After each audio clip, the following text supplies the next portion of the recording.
tudo bem com vocês? Olha, hoje eu estou muito animado com o Super Pop. Os nossos convidados são pessoas, vamos dizer assim, muito empenhadas em fazer o bem e levar alegria para quem necessita. Eles são os responsáveis pelo Mac Dia Feliz, que muda a vida de milhares de crianças, gente, adolescentes, famílias inteiras. É super incrível.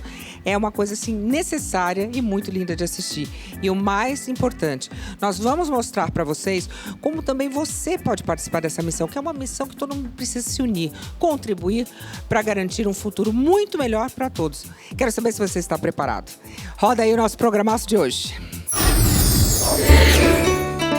No Super Pop de hoje, nós vamos tocar o seu coração. A Rede TV está na campanha do Mac Dia Feliz, que visa beneficiar os institutos Ayrton Senna e Ronald McDonald. E nós fomos ao Instituto Ronald McDonald, que ajuda crianças, adolescentes e seus familiares durante o tratamento contra o câncer. Histórias que, além de emocionar, nos mostram que sim, é possível vencer a batalha contra a doença. Mães e crianças que deixam seus estados em busca de tratamento e cura. O Super Pop de hoje está emocionante. Faça sua parte no próximo dia 23 de agosto. O seu Big Mac salva vidas. No próximo sábado, dia 23 de agosto, acontece o Mac Dia Feliz. É uma das principais campanhas do país, gente. É a arrecadação de fundos para causas infanto-juvenis do Brasil. A Rede TV tem orgulho, e eu morro de orgulho também dessa iniciativa. Os nossos convidados vão explicar tudinho e o quanto é importante esse dia feliz. Eu vou falar com a galera que está aqui, a Mariana Scalzi. Tudo bem, Mariana? Oi, Luciana, tudo Bem-vinda. ótimo. Obrigada. Muito obrigada por estar participando aqui com a gente hoje. A Bianca Provedel, bem-vinda. Muito obrigada. E o Everton Fulini, bem-vindos. Obrigado, Luciana. Tudo bem? Eu esqueci de falar, mas a Mariana Chiquerme, ela é diretora de comunicação da Arcos Dourados. A Bianca, diretora executiva do Instituto Ronald McDonald, que eu já fui lá uma vez, viu? Que e ótimo. o Everton é vice-presidente do Instituto Ayrton Senna. Muito chique você também, hein? Está convidada para conhecer o Instituto. Eu vou, com certeza. E o legal de todo mundo aqui hoje é saber que estamos todos em prol das crianças. Como a gente estava falando antes, é um dia muito especial. Você da sua casa pode contribuir nesse dia, tem que ir lá, comer. Porque você imagina que esse dinheiro, ele vai para uma causa muito importante. Gente, é verdade, quando a pessoa está fazendo um tratamento, ela precisa de um respaldo, porque não é só ir lá e fazer o tratamento. Me explica um pouquinho como é que acontece essa benfeitoria, esse dia tão feliz. Bom, Luciana, a gente trabalha no McDonald's com duas grandes causas do país, que é a saúde e a educação. Então, a gente trabalha na ajuda e apoio à prevenção do câncer infanto-juvenil e a gente trabalha também numa frente de educação, juntamente com o Instituto Ayrton Senna, para o desenvolvimento de jovens também do país. Então, são duas frentes que são muito importantes e, se a gente olhar para o futuro, elas são muito complementares. Então, como você falou, não basta só fazer o tratamento, precisa ter o apoio e o jovem... A educação se transformou muito e o jovem precisa de uma capacidade muito ampliada para olhar para o futuro e para esse mercado de trabalho. Então, a gente precisa conjugar esforços para que a gente possa ter um futuro melhor para todo mundo. Não, com certeza, porque o Brasil depende desses jovens, né? É um futuro, literalmente. E me conta um pouquinho desse tipo de tratamento. De novo, a pessoa tem um problema, muitas crianças que estão com câncer. A família não tem nem onde ficar. Como é que funciona isso? Eles podem ir? Explica no prático. Bom, vamos lá. Toda criança, quando ela é diagnosticada com câncer, ela então dá entrada num centro de tratamento. Ok. Esse centro de tratamento, quando ele identifica que a criança não tem onde ficar, é uma comunidade, né, vem de uma comunidade vulnerável, tem uma necessidade, então a assistente social entra em contato com as casas Ronald McDonald, nós temos 7 unidades no Brasil e construindo a 8ª, entra em contato com a mais próxima e faz o encaminhamento dessa criança. Lá, quando ela é recebida na casa, ela então recebe todo o acolhimento, passa por uma entrevista social. Lá ela vai receber alimentação, hospedagem, transporte, apoio psicossocial. Então, vai ter toda essa rede de apoio para poder ajudar essa família a enfrentar esse momento tão difícil. E por que o câncer infanto-juvenil foi escolhido, o foco dessa campanha? Bom, começou com a história do fundador do Instituto Ronald McDonald, que teve um filho com câncer, foi para os Estados Unidos para tentar salvar o seu filho, e lá ele ficou hospedado numa casa Ronald McDonald. Quando ele retornou, infelizmente o filho dele não sobreviveu, mas quando ele retornou, ele queria devolver para a comunidade e ajudar outras famílias. A partir dali começou, né, começando o MacDia Feliz, começaram mais ou menos juntos. E logo depois, por que hoje o câncer continua? Porque é a doença que mais mata de 1 a 19 anos no Brasil. Loucura. Às vezes a gente acha que é tão distante, É verdade. porque nós não conhecemos um caso próximo, mas é a doença que mais mata hoje de 1 a 19 anos. Então, continua sendo uma causa altamente relevante. Eu não sabia disso. E que precisa de um atendimento muito rápido, porque como é uma doença muito aguda... Aí a criança está naquela no fase que tudo desenvolvimento, cresce muito rápido. exatamente. Então, as células se multiplicam numa velocidade muito grande. Então, é necessário que haja essa intervenção mais precocemente possível para que se possa ter os melhores resultados e com toda essa estrutura de apoio para tentar garantir as melhores chances de cura. E vocês também apoiam o Instituto Ayrton Senna. Me explica como é que o Instituto também colabora com esse dia maravilhoso e com essa, vamos dizer assim, ajuda aos nossos jovens. O Instituto, é difícil falar do Instituto sem falar do Ayrton, né? Sim.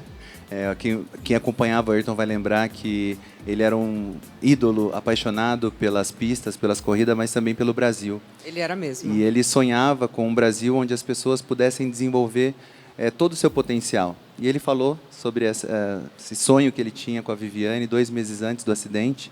E aí, lá em 94, nós fundamos o Instituto Ayrton Senna com um pilar central da educação, que é, de fato, a única ferramenta capaz de transformar vidas e mobilizar e dar autonomia para a sociedade. E esse ano, especificamente, a gente vai completar 31 anos. Foram mais de 39 milhões de atendimentos a crianças e jovens em todo o país, em mais de 3 mil municípios. E o que o Instituto faz? A gente trabalha com projetos, a gente tem diversas iniciativas, eu acho que uma delas é a do MacDia Feliz, que impulsiona o desenvolvimento de jovens, porque o Instituto trabalha, de um lado, no desenvolvimento das crianças, na alfabetização das crianças, na aceleração das aprendizagens dessas crianças, porque quando a gente olha os dados, hoje, de cada 10 crianças que entram ali no primeiro ano do ensino fundamental, a gente só tem 6 que concluem o ensino médio. Então, a gente tem uma evasão muito grande no país. E também nós trabalhamos, além da alfabetização, o desenvolvimento de competências que vai preparar esse jovem não só para a vida, para o trabalho, né, e também para esses desafios desse mundo que está em constante mudança. Então, essa parceria do MacDia Feliz potencializa o alcance dos projetos do Instituto e a gente leva aí o desenvolvimento. Um exemplo disso é o Centro Paula Souza aqui em São Paulo, que a gente trabalha a formação de jovens para o mercado de trabalho e principalmente para essas competências como pensamento crítico, como criatividade, como foco, resiliência. São competências fundamentais para dar certo na vida. Sim, um pouquinho fora assim, do normal, que hoje em dia as coisas estão muito pulverizadas, tem muitas coisas para aprender, não é só matemática, português. Que é um desafio muito grande claro. ainda. Tem outros desafios, né? Hoje em dia, a tal da inteligência emocional, que você vai ensinando. Agora, números, eu quero entender esse MacDia Feliz, quanto já foi arrecadado, assim, vamos dizer assim, o ano passado? Existe um número, um dado? Existe. A gente tem o compromisso público também de, logo depois, né, na sequência, a gente traz de volta quanto foi arrecadado. Ano passado foram mais de 26 milhões. Que legal. E a gente também mostra todo o destino para onde isso vai. Nesses 37 anos de campanha, já foram mais de 425 milhões de reais que arrecadados. Maravilha. Então, a gente consegue mostrar a amplitude e a força, né? Hoje, a gente, no McDonald's, atende uma média de 2 milhões de clientes por dia. Gente, é muita gente, É muita gente. Então, a hora que a gente junta esta muita gente para ajudar... Claro. E você acha que todo mundo ajuda mais forte. naquele... Todo mundo come um sanduíche a mais naquele dia? Todo mundo come um sanduíche a mais, todo mundo compra um sanduíche a mais para doar, quem pode, ajuda. Então, também vira uma rede de mobilização e doação. Não só para quem vai ali comer, mas quem vai doar, quem vai dar de presente, mobilizações nas comunidades. Isso eu acho que é o mais legal. Então é sábado agora, dia 23? Todo Big Mac, é isso? Sábado, dia 23, todo Big Mac conta. Que legal. Qualquer hora, todo mundo a quiser partir comer da Big meia-noite, guarda tá pra valendo sábado. de meia-noite a meia-noite, seja nos restaurantes, seja no drive, seja no delivery, qualquer opção. Aí. Qualquer opção. Então agora é a hora. Todo mundo que gosta do Big Mac, todo mundo sábado já se é a hora prepara. de fazer o bem e comer bem. E, gente, a batalha contra o câncer é vivida pelos pacientes e familiares, como a gente estava falando, né? E para amenizar essa fase de luta literal, porque é uma luta incrível, a família inteira, né? O Instituto Ronald McDonald conta com profissionais multidisciplinares que cuidam de cada detalhe, gente. Com amor, com carinho, com paciência. Simone Garuti foi lá, Simone adora. Vamos assistir. A Casa Ronald McDonald é um local que hospeda famílias com crianças e adolescentes que vêm de longe para realizar o tratamento contra o câncer. E aqui elas recebem hospedagem, alimentação, transporte, assistência social e o mais importante, amor. Muito amor. Vamos conhecer.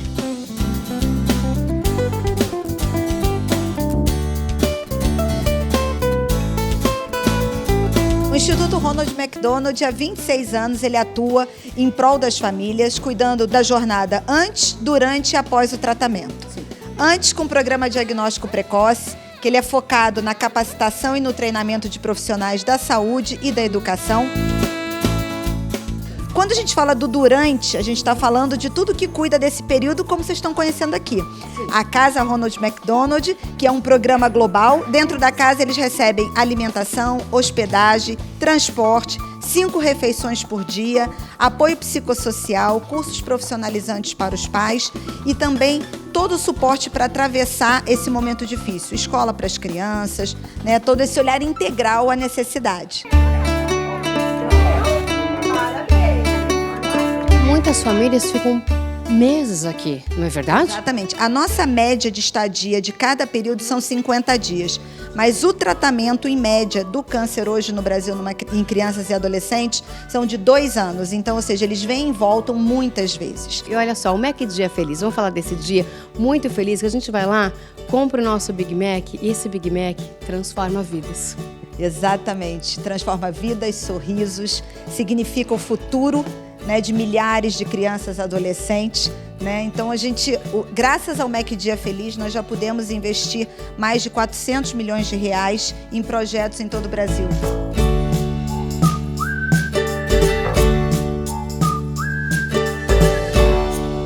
Gente, vai começar a aula de yoga aqui para as crianças. A Renata é voluntária. Por que você decidiu abraçar essa causa, Renata? Primeiro porque yoga é bom para qualquer idade. Ainda mais nessa questão maravilhosa que a gente está vivendo aqui. Nada melhor do que respirar e trazer um pouco mais de leveza para o dia a dia. O que você mais gosta aqui na casa? E na brinquedoteca. Na brinquedoteca. É muito legal aqui? Sim. Você sabe de onde que você é? Onde De que é? Boa Vista. De Boa Vista! Nossa, é longe, né? Sim, eu moro muito longe. Mas agora você está morando aqui. O que você mais gosta aqui no Instituto, na Casa Ronald McDonald? Eu gosto de brincar de massinha e eu gosto de tomar café. Ah, diz que o café é uma delícia, é verdade? É, O que tem no café que você mais gosta? Pão de queijo, o que mais? tem pipoca Pipoca, pão de queijo, o que mais? e tem brigadeiro Brigadeiro, e tudo isso? tem panqueca. Ai, gente, eu acho que eu vou vir, eu já quero jantar aqui hoje. Como é que é essa casa? Fala pra mim. Literalmente uma casa longe de casa, né? Meu filho já tem 11 anos de tratamento. Todo o cuidado que uma casa pode oferecer pra gente, a gente tem aqui. Porque quando a gente recebe o diagnóstico, a vida da gente, ela muda, ela transforma. Igual eu que sou de fora, eu saio, eu largo tudo lá e eu venho pra cá. Tem muita força para continuar, porque assim, é uma batalha pesada, mas com fé que a gente vai vencer. E o mais importante é esse acolhimento que recebe, que a gente falou, o amor, a força que uma dá pra outra. É o tempo todo isso? É o tempo todo assim. Quando uma tá chorando, lá vem um ombrinho ali, dando um consolo. Não só de mães, viu? Mas também das meninas, né, da casa, que vem nos abraçando e a gente já vai se derretendo igual manteiga derretida. E isso acontece muito, viu? Há quanto tempo você frequenta aqui o Instituto? 11 anos. 11 anos. Importante. Mas eu sei que você já tá agora muito bem. Muito bem, graças a Deus. O que você mais gosta aqui na casa, Felipe? O acolhimento, pessoal, é muito acolhedor aqui. Gente, o Big Mac pode salvar vidas, o Mac Dia Feliz. E olha só, abre aqui pra gente. Transforme Big Mac em sorrisos. De que forma? Fala, Bianca. Dia 23 de agosto, venha ao McDonald's, peça seu Big Mac e nos ajude a abrir portas para o futuro.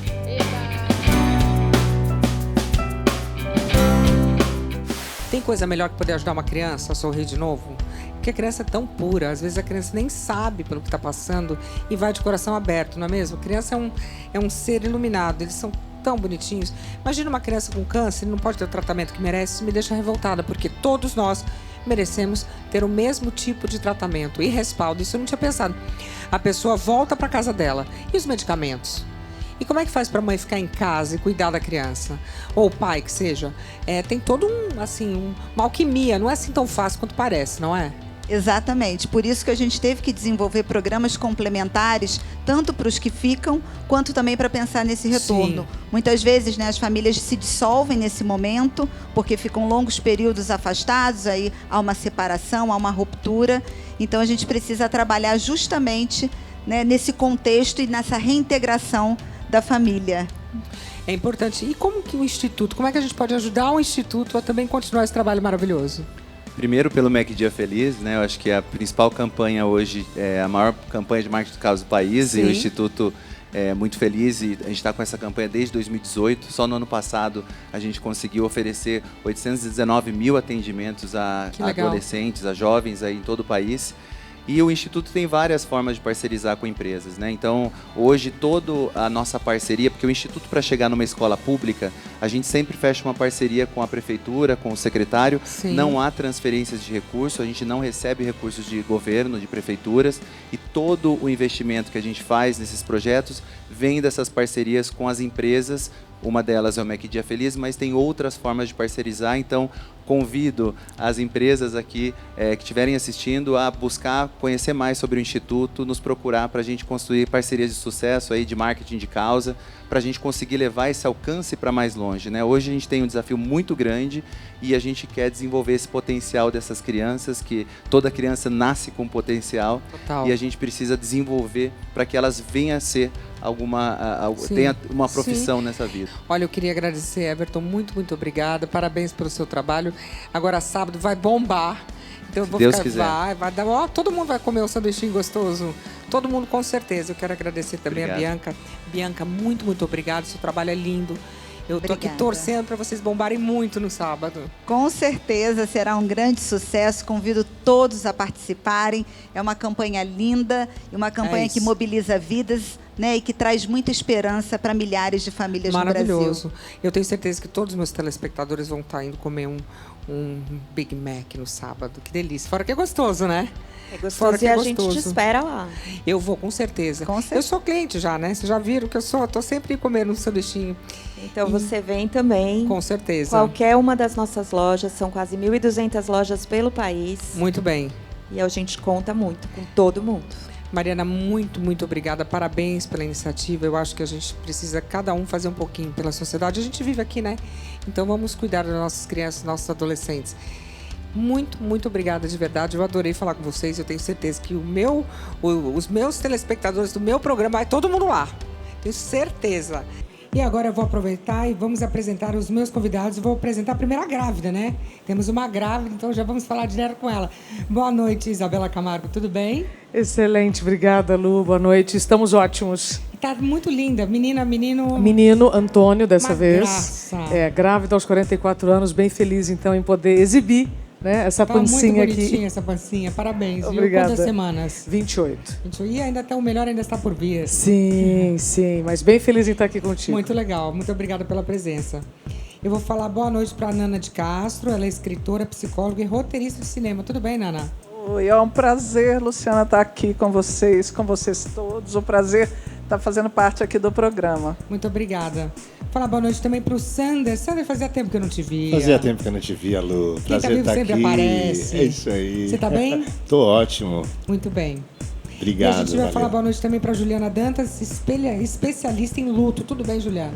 Boa noite, tudo bem? Obrigada pelo convite, um prazer estar com todos vocês aqui. É um tema bastante importante, as pessoas evitam falar de luto. Quando a gente fala de luto, a gente sempre pensa em morte, mas não é só isso, né? Às vezes um término, sair de um trabalho, perder um amigo, tem muitas outras coisas a não ser a morte, né? Separação, uma mudança muito grande, o coração sofre, não é isso mesmo? Então, é muito importante que cada vez mais a gente reconheça, né, que o luto ele pode surgir por quebras de vínculo e não só necessariamente uma morte. Então, quando a gente percebe esse processo, talvez fique um pouco mais possível, não vou nem dizer mais fácil, nem menos difícil, talvez fique um pouco mais possível de lidar com aquelas características que a gente está sentindo, né? Então, quebra de vínculo é quase uma morte.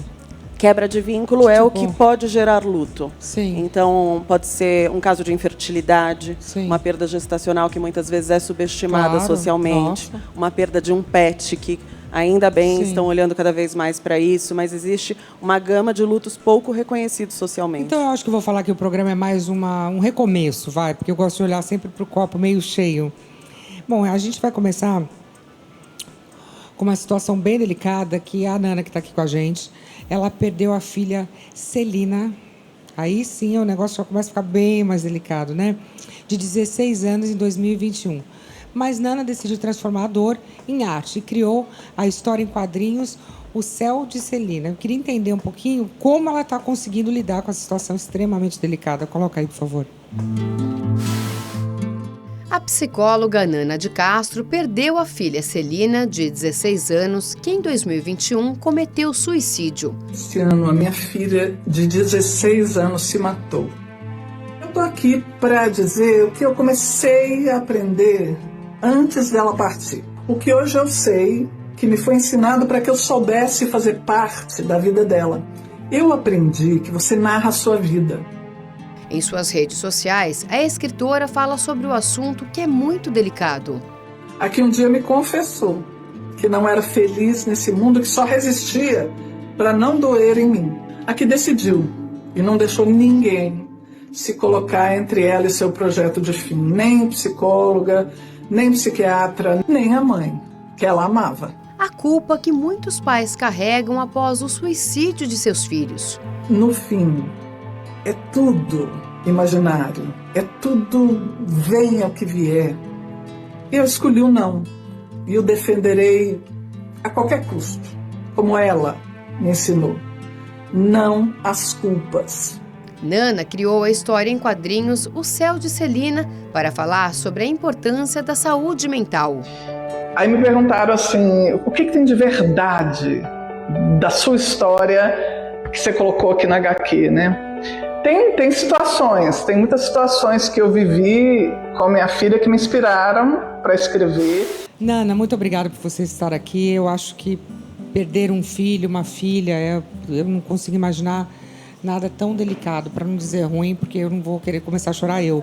Mas é uma situação bastante delicada. Então, muito obrigada por mostrar isso para a gente de maneira criativa e doce. Você são, né, trigêmeos, é isso? Exatamente. Eu tive trigêmeos e já foi uma aventura, né, Luciana? Eu nem imagino. Já é uma montanha-russa, uma aventura. Nem sei como cabe, né, na barriga. Já é outro tema, assim, porque é engraçado você estar falando de luto.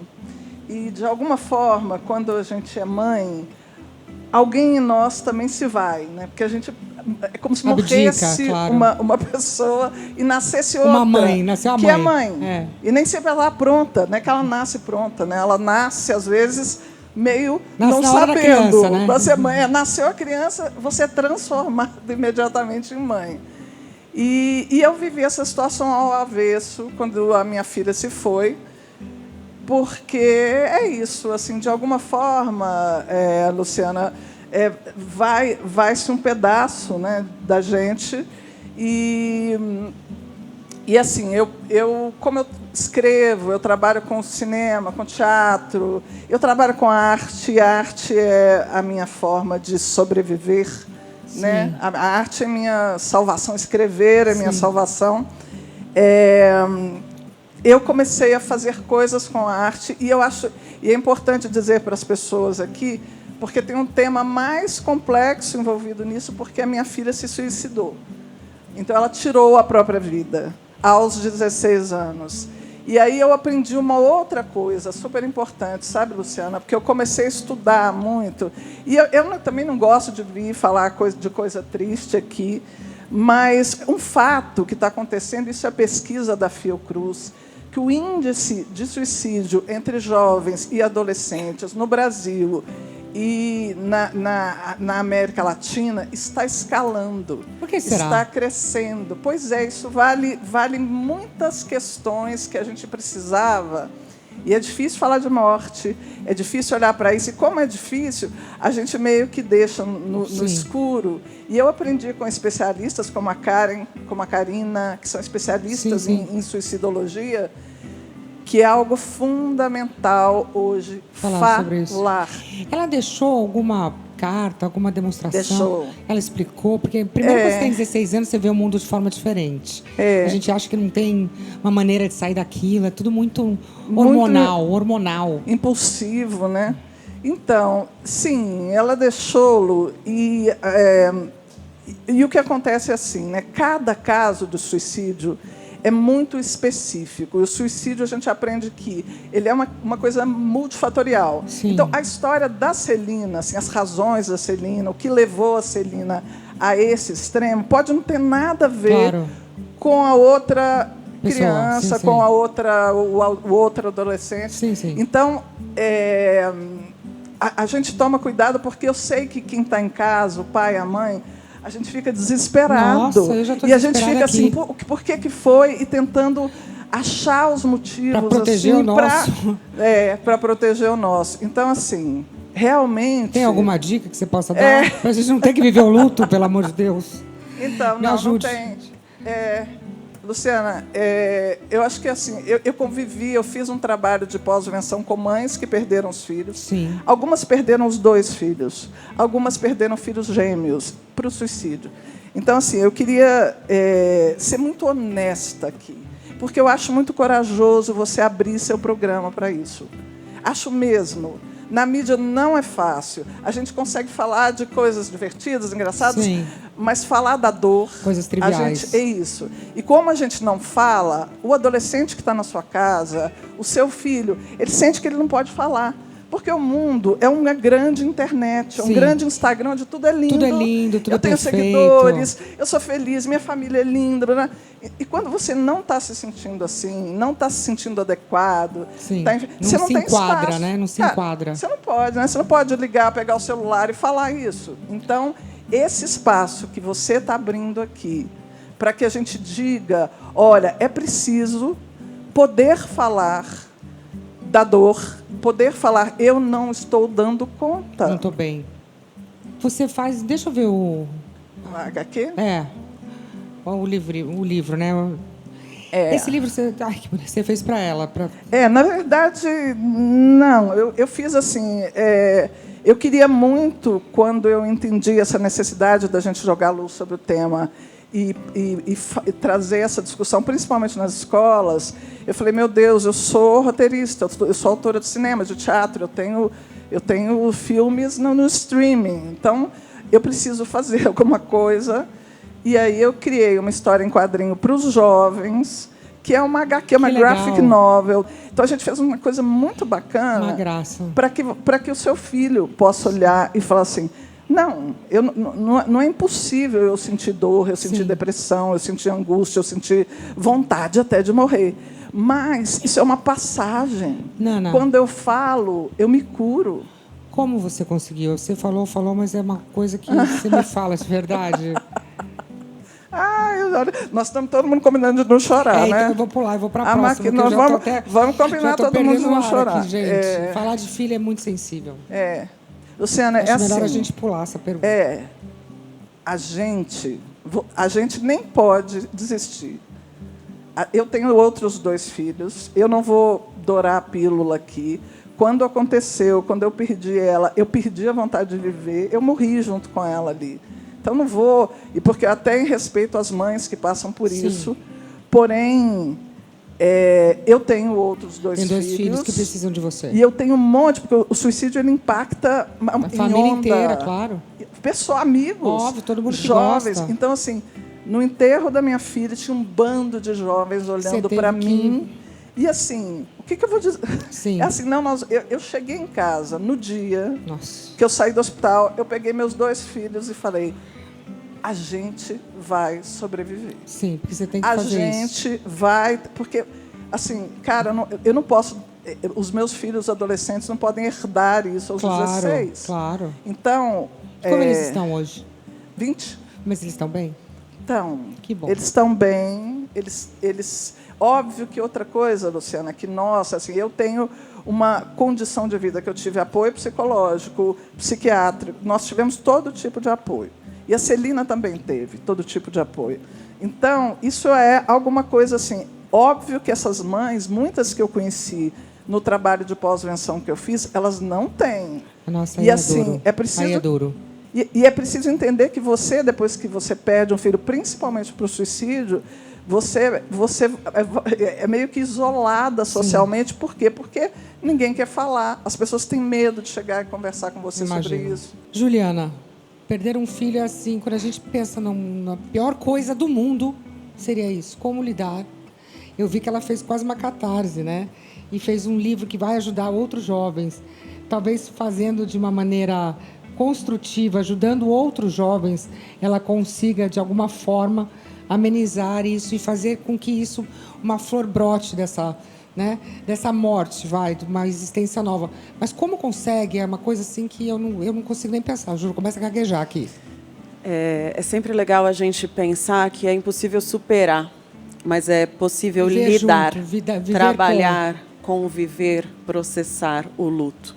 E ela nem quer superar a filha dela. Ela quer continuar podendo falar o nome da filha dela. Ela tem um livro que é algo que se concretiza, né? É muito comum no luto a gente encontrar um propósito naquela perda. E é um preenchimento para um vazio que não é uma substituição, mas é uma canalização. Sim. Eu ter mudado a minha carreira de jornalismo para falar sobre isso tem a ver com os meus lutos, sim. né? Então, é muito comum que a gente encontre pessoas que encontram propósito e poder falar e encontrar outras pessoas que topem também mencionar o nome, porque quando a gente perde alguém, e sobretudo pelo suicídio, que eu falo que o suicídio é o tabu dobrado, né? Se a morte já é tabu, o suicídio é tabu dobrado. Fica parecendo que a pessoa é contagiosa. Sim. E aí a gente quer chegar perto para não machucar, para não sentir dor, para não sei o quê. Só que a gente, como sociedade, hoje em dia, a gente ainda se dá o luxo de não se treinar para saber acolher. E aí, muitas vezes, a gente acaba colocando uma nova camada de dor em quem já tem uma dor principal. Então, ela já perdeu a filha. E aí, as pessoas se afastam, atravessam a rua, fingem que não viram porque não sabem o que dizer. O assunto, Juliana, você falou que você é jornalista, mas que você meio que abandonou algumas coisas para tratar do luto. Aí também me falaram que você teve uma perda de uma pessoa que você gostava muito, que era sua avó. Como é que isso tudo se uniu, se juntou na sua cabeça e você consegue lidar com o seu luto ajudando as pessoas? Como foi isso? Em 2018, a minha avó materna morreu em março e meu pai morreu em maio. Então, em menos de 3 meses, 2 pessoas muito próximas.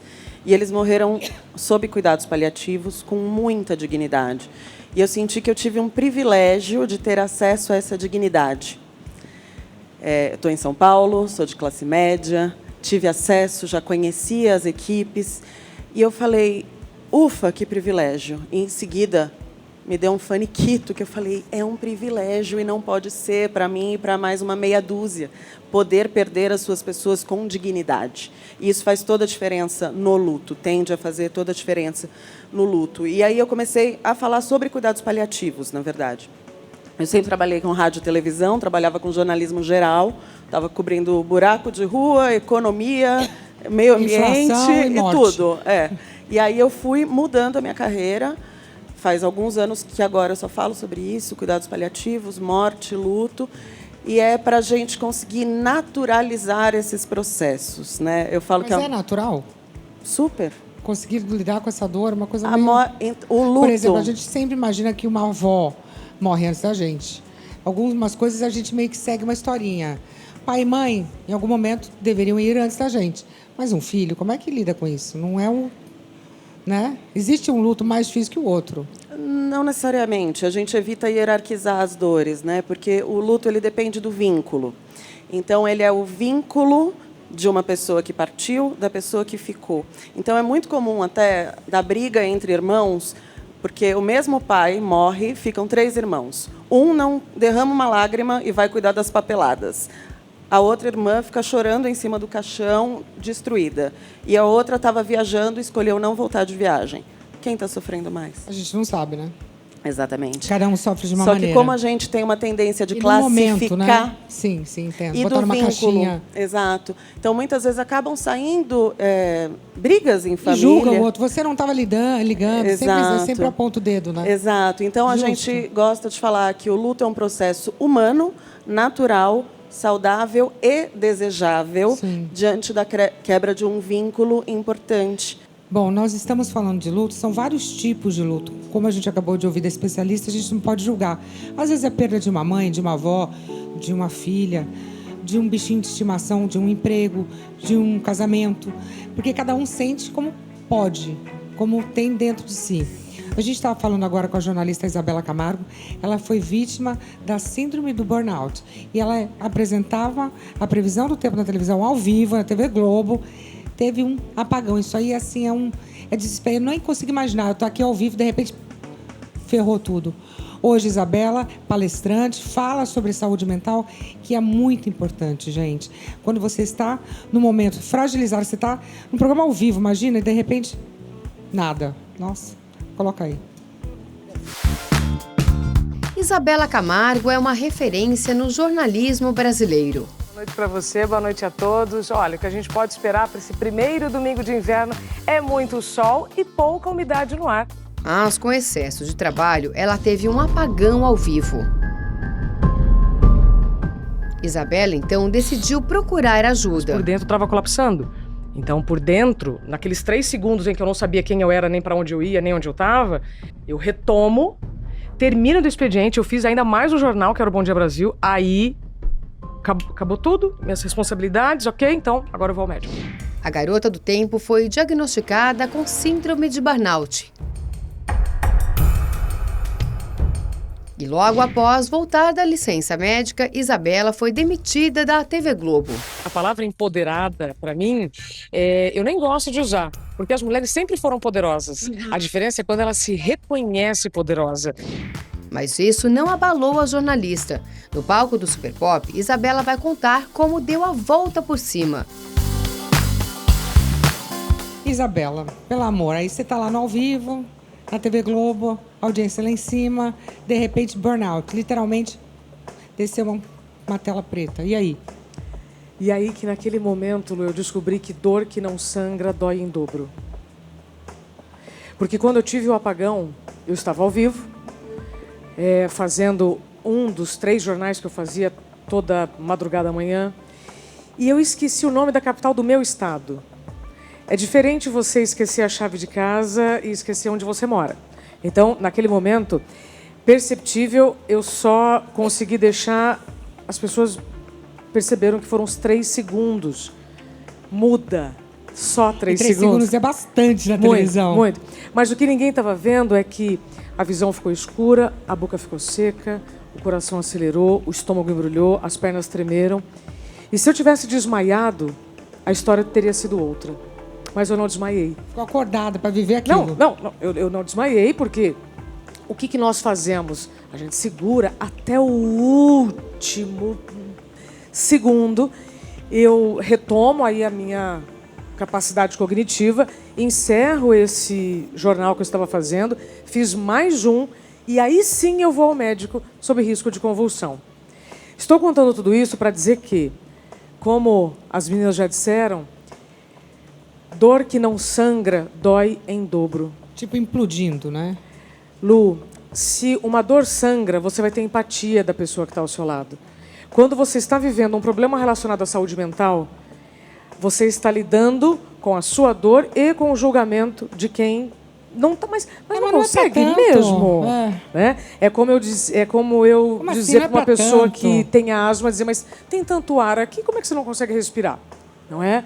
E no caso do suicídio, especificamente, nos últimos 7 anos, eu ressignifiquei, depois de tudo que aconteceu comigo, Porque quando eu chego, então, no médico sob risco de convulsão, ele me dá uma licença médica para me recuperar. Quando eu volto, eu fui demitida. Mas o problema que não foi o problema, né, divulgado, não é por eu ter adoecido. Ninguém acorda e hoje eu vou ficar doente e vou ter um apagão, né? Especialmente depois de trabalhar tanto para fazer aquilo que está fazendo. Mas justamente por eu ter sido dispensada no mesmo dia do retorno da licença médica. E na calçada? Me falaram que você foi meio dispensada assim, bem... Foi um momento que hoje eu entendo, né, o luto é perda de vínculo. E a perda de um trabalho, de um emprego, te gera um luto. Algumas pessoas conseguem ressignificar, recuperar, outras também não. Então, estou tentando só trazer um pouquinho mais de referência, que luto não é só perda de vínculo com a vida, mas ideias, emprego e tudo mais. Uma coisa que é importante para você. E aí, Lu, o que eu tenho feito nesses últimos 7 anos, assim também como a Ju, eu continuo jornalista, mas eu não falo mais de todas as pautas. Hoje a minha pauta é educação e saúde mental. Sim. E quando a gente vai falar sobre prevenção de suicídio, uma coisa que eu aprendi com o coronel dos bombeiros daqui de São Paulo, o Major Diógenes, é o seguinte: quem tenta se livrar da vida, não quer se livrar da vida, quer se livrar de uma dor. E essa dor não está sangrando. Então eu vou repetir. A gente só vai prevenir o suicídio promovendo a vida. E para promover a vida, eu preciso de conversas difíceis. Eu preciso educar a saúde mental para que as pessoas compreendam que se eu estou vivendo uma dor e que ninguém está vendo, ela é válida, ela é digna. Então, se você está vivendo ou sabendo de alguém que tirou a vida, essa pessoa não queria tirar a vida. Essa pessoa queria se livrar de uma dor. Naquele momento. E essa dor ninguém estava vendo, validando ou até sabendo. Justamente porque existe muito preconceito.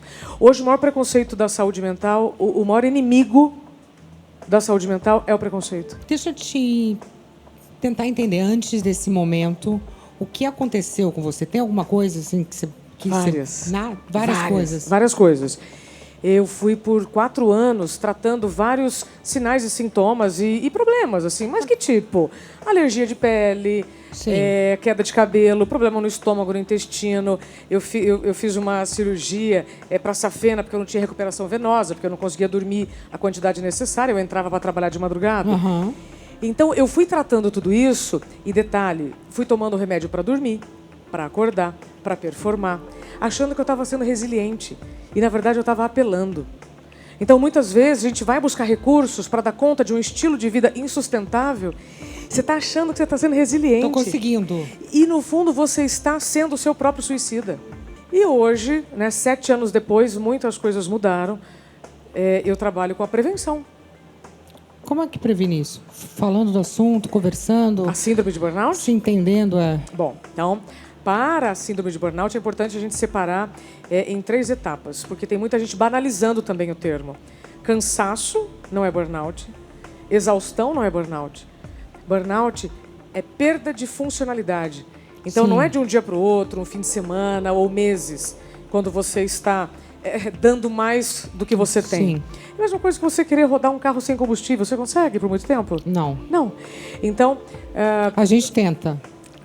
Você vê lá o sinalzinho, né? A gente tenta. Aí, olha só, por excesso de confiança, a gente já viu o sinal para parar para abastecer, não abasteceu. O que aconteceu na sequência? Parou o carro. Parou o carro. Quem que a gente vai culpar?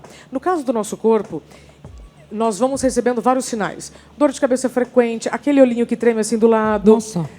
Tudo isso está querendo te dizer alguma coisa? Entendi. Então, quando você... né? Gente, eu falei, eu tenho isso, meu Deus. Então vamos lá. Eu vou sair, pelo menos ela pode apresentar o programa, vou sair agora. Lu, olha só. Também que é gravado esse. Dor é mensagem. Sim. Ah, Isabela, mas que dor que eu preciso sentir para procurar ajuda? Qualquer uma que está querendo te dizer algo. Então é muito importante você se comunicar com você. Para mim, a maior lição foi: eu estava onde eu estava, fazendo o que eu fazia, com resultados inquestionáveis.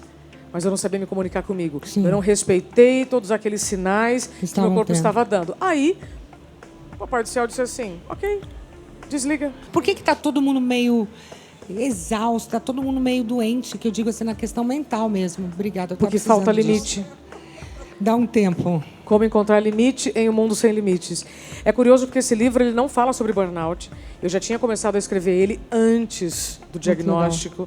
Eu estava na Globo. Fui buscar uma resposta, porque todo mundo estava muito estressado, dizendo que não tinha tempo para nada. É isso. Ninguém não tem. Parece que... Vou te explicar por quê. Ninguém tem tempo para nada? Deixa eu te explicar por quê. Porque a gente faz, nunca dá tempo. Eu cheguei até o MIT, que é o maior instituto de tecnologia do mundo, para questionar os físicos e astrônomos. Por que o tempo está passando tão rápido? Tem certeza que a Terra não está girando mais rápido? Aí, ou seja, eu ouvi todos os físicos do Brasil, todos os profissionais, todos me disseram, não tem nada de errado com o tempo da natureza. Eu falei, não tô satisfeita, vamos lá para o MIT. Chego lá, não tem nada acontecendo de errado com o tempo da natureza. Então, o que está acontecendo? Nós estamos passando mais rápido pelo tempo. Fora do tempo. Nós estamos iludidos com a capacidade que nós temos de locomoção, de transporte, de comunicação. Informação. Então, o problema está na quantidade. A diferença entre o remédio e o veneno é a dose. Essa sensação que nós temos, de não estou conseguindo dar conta de tudo, existe uma solução para isso. Qual? Começa com F. Não é essa a primeira palavra que você pensou. Não é essa a palavra que vocês pensaram. Faxina. Faxina? Entendi. Eu preciso, sabe fazer tirar o quê? As coisas que não me servem mais. A atualização de identidade é o último capítulo do livro. Eu vou ler. A atualização de identidade é o seguinte, Lu. O que serve, o que não presta, o que eu quero, o que eu queria, enfim, não quero mais, achava que queria, não estou querendo. Nós estamos querendo dar conta de uma agenda hoje com as características que nós tínhamos ontem. A Luciana hoje tem características diferentes da Luciana de 20 anos. Então, se você ficar se cobrando para fazer as mesmas coisas, você vai viver infeliz. Então, a atualização de identidade é fundamental para, primeiro, você reconhecer quais são suas características atuais. Segundo, quem são as pessoas que você está investindo tempo, mas que não faz mais parte do seu estilo de vida. É faxina. E aí, agora, tem tudo a ver, talvez a produção nem saiba o que eu vou falar agora, mas a gente precisa ter condições de fazer os nossos lutos voluntários para evitar um luto involuntário. Se eu tivesse tido autorresponsabilidade, percebido os sinais do meu corpo e tivesse tido um planejamento financeiro para poder dizer estou saindo deste trabalho, eu não teria vivido um luto involuntário. Entendi. Porque a hora que você é demitido, a hora que você leva um pé na bunda, a hora que você vive uma situação dessa, você vai viver um luto involuntário.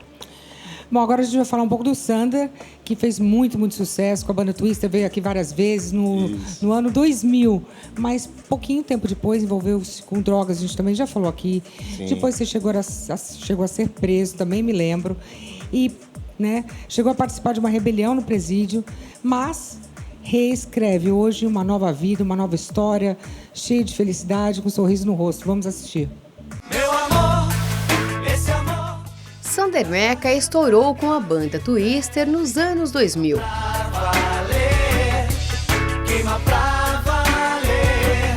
Mas com o sucesso veio o envolvimento com as drogas. Entendi. E lá era cocaína e, cara, putz, aí eu comecei a usar todo dia, velho.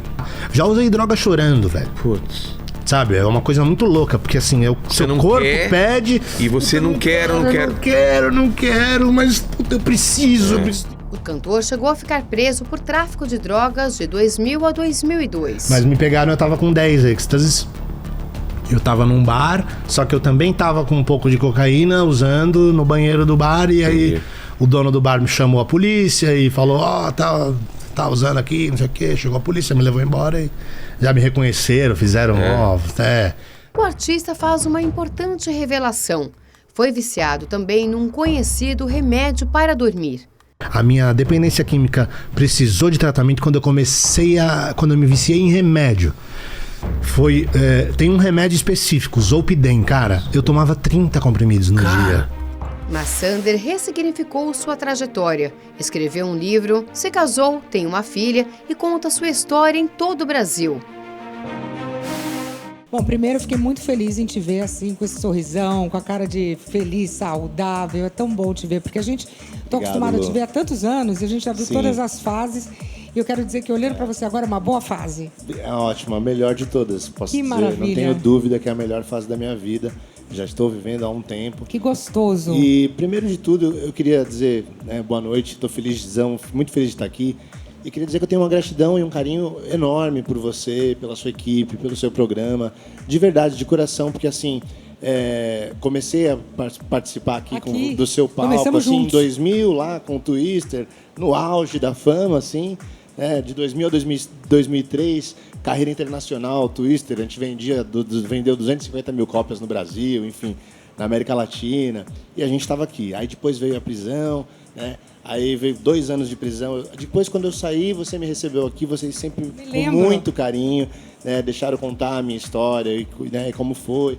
Aí, em 2008, eu lancei meu primeiro livro, Inferno Amarelo. Eu vim aqui lançar meu livro, né? Então, vocês sempre com muito carinho, com muito respeito à minha história. Gostoso. Sempre.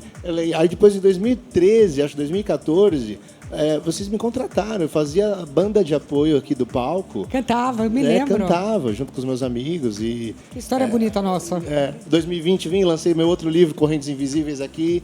Enfim, e agora estou aqui para contar da plena superação que eu tenho vivido. Você e da ficou paternidade. preso de 2003 a 2005. Oi, Lu. Como é que faz para conseguir sobreviver esse trauma? Ou para você tirou alguma coisa boa desse momento? Pois ou não? Então, Lu, eu comecei a usar droga muito novo, né? Muito novo, com 15 anos de idade. No começo era curiosidade, né? E aí eu fui descobrindo que era bom me desligar ali da realidade, né? Era muito difícil. Hoje eu olhando, depois de muita terapia, estudei psicanálise, sabe? Hoje eu entendo por que eu buscava sempre viver drogado, né? Assim, eu tinha uma dificuldade de lidar comigo mesmo, sabe? E mesmo eu estando no auge da fama, que era uma coisa que eu sempre quis ser famoso, sempre quis ter tudo aquilo que eu tive com o Twister, sabe?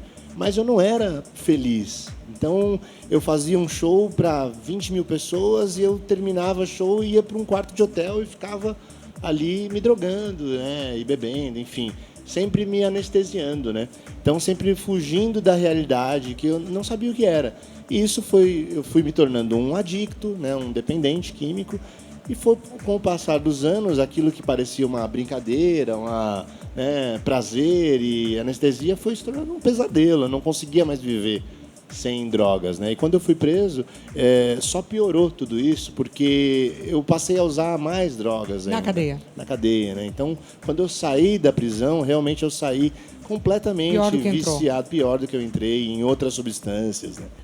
Eu estou falando disso já, assim, eu nunca achei que eu fosse falar olhando como se fosse um passado, sabe? Mas hoje já são 3 anos e meio limpo, um passado. Limpo de qualquer substância, né? Nem remédio mais psicotrópico tomo.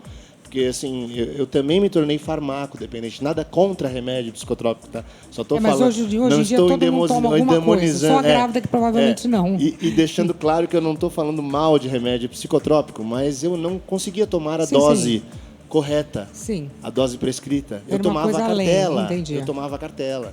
Então, mesmo depois que eu comecei a ficar limpo das substâncias ilícitas, né? Tinha as lícitas. Tinha as lícitas. E aí eu consegui me livrar, tudo com acompanhamento médico e tudo mais.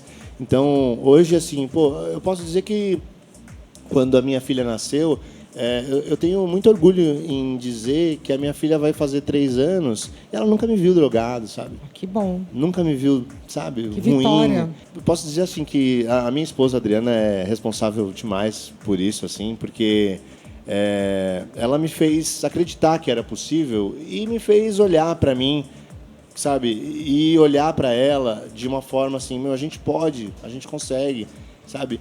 E aí, assim, a gente teve uma gravidez que não deu certo. Sim. Então eu perdi, ela perdeu, nós perdemos o nosso primeiro filho e eu estava em processo de recuperação, mas eu ainda não estava pronto, sabe? Eu estava internado, ela perdeu o filho e aí de novo eu voltei a usar e aí, enfim. E ela junto, ela parceira. E ela junto, parceira, mas logo veio a Sofia, a gravidez da Sofia. E aí quando eu comecei a participar, sabe, dos exames, sabe, da gestação, e de saber que estava chegando perto aquele momento. Eu lembro que teve até um fato curioso, que ela falava assim, né? Você vai ter coragem de cortar o cordão umbilical? E eu falava, não vou, nossa, não vou conseguir. E na hora ali estava pronto. Eu estava pronto, e aí eu fui lá e cortei. E aí eu contei isso pro Fábio, pro meu psicólogo, né? E ele falou, Sandra, isso é muito significativo, porque na verdade você nasceu junto. Sim. Com a sua filha, né? Sim. E assim, eu mudei o meu estilo. Hoje eu não vivo mais de música. Você tem restaurante? Eu tenho um restaurante hoje, é o Meca Gourmet, e tenho também uma loja de cookies. Você cozinha, então? Cooking Box. Cozinho, sim, eu cozinho. E assim, eu trabalho muito. Hoje eu chego cansado e durmo. Não preciso, eu não consigo nem pensar. Uma época eu precisava de remédio para acordar, remédio para dormir. Hoje eu durmo de cansaço. Como deve ser. E é maravilhoso saber que minha filha pode acordar. Ela sempre chama a mãe. Mas às vezes, uma a cada 10 vezes, ela chama o papai de madrugada, eu tô lá. Estamos de volta com o nosso Super Pop e hoje estamos falando de luto, mas de uma maneira construtiva. Como reagir nesse mundo que está tão, eu diria, um pouco caótico. Mas calma, porque tem jeito. E realmente não faltam histórias e relatos de famosos que enfrentaram momentos muito difíceis, mas tiveram que recomeçar. Vamos relembrar alguns. É verdadeira a frase que diz: todo mundo tem problemas, inclusive os ricos e famosos. O galã de novelas, Fábio Assunção, lutou contra a dependência química. Eu tive algumas internações voluntárias, né? E não tive sucesso em nenhuma delas. E eu sou contra internação involuntária. Compulsória. Absolutamente contra, porque eu acho que você não vai convencer uma pessoa a parar de fazer uma coisa que ela está afim de fazer. Mas o ator superou o vício e hoje curte os prazeres de uma vida saudável. O grande Gilberto Gil sofreu a perda de 2 filhos, Pedro e Preta. Mesmo diante de tamanha dor, o cantor consegue manter a serenidade. A morte faz parte da vida e a gente segue, né? Já Vera Fischer sofreu com a dependência química. A atriz Vera Fischer volta a se internar numa clínica para dependentes químicos no Rio de Janeiro. Ela decidiu recomeçar o tratamento depois que foi proibida pela justiça de receber as visitas do filho. Mas conseguiu dar a volta por cima.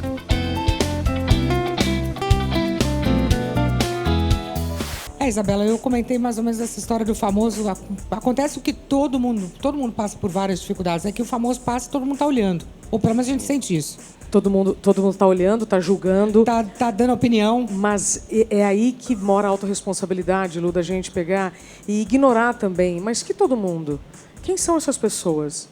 Por que eu estou dando tanto valor para o que elas estão falando? É verdade. Quem é mais importante? O que eu estou sentindo ou o que essas outras pessoas estão dizendo? Sabe? E o que eu acho mais bonito em todas essas histórias é que a gente morre uma vez só, mas pode renascer todos os dias. Sim. Basta ter saúde mental para reconhecer que existe um convite de cura embutido em toda dor. Existe um convite de aprendizado dentro de qualquer situação, você sendo vítima ou não. Sim. Então, podemos renascer em vida. Eu renasci em vida. E eu queria completar que assim, a gente morre aqui em vida. Sim. E renasce todos aqui. Mas se a gente não puder falar que morte foi um grande, aí a gente vai privar a pessoa de entender isto. É morrer aqui quase que todo dia, né? A gente enfrenta diversas mortes aqui e renasce. Aqui também. E isto é a beleza desse lugar. Queria te agradecer, viu, Nana? Muito obrigada. Eu agradeço, adorei o livro, vou ler. Hoje eu tenho vários dias para ler esses dois livros da Isabela também, vou mostrar aqui também, ó. Quero saber se tem dedicatória, hein, Isabela? Tem dedicatória feita com muito carinho. Vou também lá no restaurante do Sander comer um cookie. Isso. Como é o nome do restaurante? Eu tenho um restaurante, é o Meca Gourmet, em Santana. Vou lá, e hein? Cooking Box no Cooking delivery. Box tá Chegam boa, quentinhos, é uma delícia. Quentinho? Quentinhos, vou mandar pra você. Por favor, eu quero, hein? Vou mandar pra você, Lu. Muito obrigada, tá? Eu E que parabéns agradeço. pela sua filhinha e sua esposa maravilhosa. Obrigado. Parabéns, Obrigado. que bom ter uma aqui. pessoa para dar esse apoio, viu? Obrigado. Queria agradecer a Juliana também. Juliana, parabéns pelo seu trabalho. Alguém tem que fazer esse trabalho, tem que ter muito coração, tem que ter muita, vamos dizer assim, estrutura mental, psicológica. Parabéns, porque não é fácil. Olha, muita gente acha que eu termino o dia destruída, acabada, mas na verdade, quando a gente fala de morte, a gente está falando de vida, né? Sim. Então, a morte ela é uma oportunidade para a gente recalibrar a rota. Muito obrigada. E para as pessoas entrarem, tem um Instagram, alguma coisa? @infinito.etc, de etc.